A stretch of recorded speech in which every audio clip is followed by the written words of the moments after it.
कि जो लोग आज भी मुसलमान हो या फिर आप कोई भी धर्म से क्यों ना हो, अगर आप सोचते हैं, मेरा ये मैसेज ख़ास करके मुस्लिम भाइयों के लिए है कि अगर आप सोचते हैं कि हम किस तरीके से ईमान लाए, किस तरीके से हम मसीह को माने, जबकि कुरान में लिखा है कि वो तो हमारे सिर्फ नबी हैं, हमारे आखिरी नबी तो मोहम्मद साहब हैं, तो आखिर क्यों ऐसा हम करें, और इंजील पर हम ईमान क्यों रखें, क्योंकि इंजील जो है वो तो तब्दील हो गई, वो तो बदल गई है। तो मैं उन सारे मुसलमान भाइयों से एक सवाल और एक नसीहत देना चाहूँगा कि सवाल तो ये है कि आप कहीं से भी इंजील मुक़द्दस बदल गई है या नहीं पढ़नी है, क्या आप कुरान से या फिर कोई भी हदीस से दिखा सकते हो?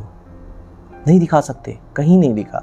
लेकिन मैं दावे के साथ कहता हूँ कहीं नहीं लिखा, लेकिन इसके सपोर्टिव वर्स मैं आपको बता सकता हूँ। आप देखिए, यही सपोर्टिव वर्स मेरा आपके लिए सलाह होगा।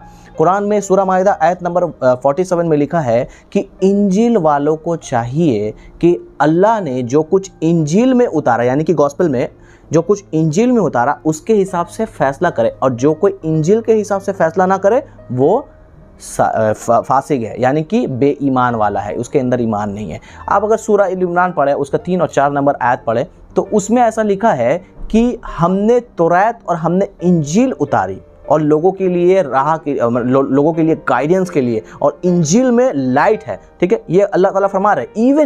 इवन आप मुस्लिम हैं, आप इंजील नहीं पढ़ रहे हैं, लेकिन आपको क्या मालूम है, आप हो सकता है कुरान को बहुत जानते हो, आपने तर्जुमा पढ़ा होगा। क्या आपने सूरह यूनुस आयत नंबर 94 पढ़ा? उसमें क्या लिखा है?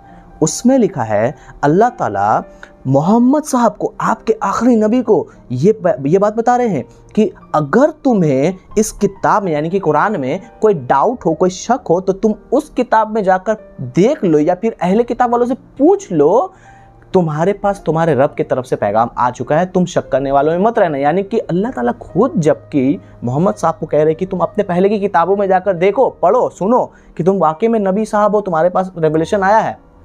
तो सवाल ये है, अल्लाह ताला जब भेज रहे हैं तो जाहिर सी बात है वो किताब सही है, वो किताब बदला नहीं है उस वक्त। और अगर अब बदल गया है तो तब तक तो कितना मैन्युस्क्रिप्ट, कितना ट्रांसलेशन हो चुका था, कितना कुछ हो चुका था।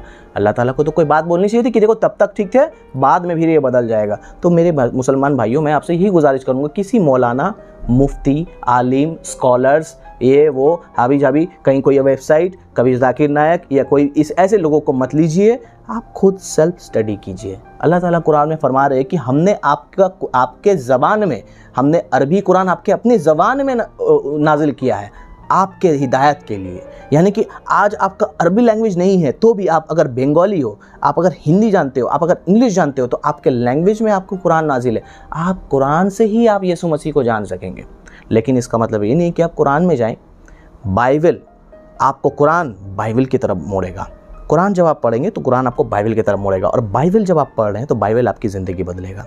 तो मेरा भी ज़िंदगी ऐसे ही बाइबल मुक़द्दस बदला है, और मैंने भी मसीह को बाइबल से जाना है। मेरी ज़िंदगी में बहुत सारे काम हुए, मेरी ज़िंदगी में बहुत सारे मोज़िज़े हुए।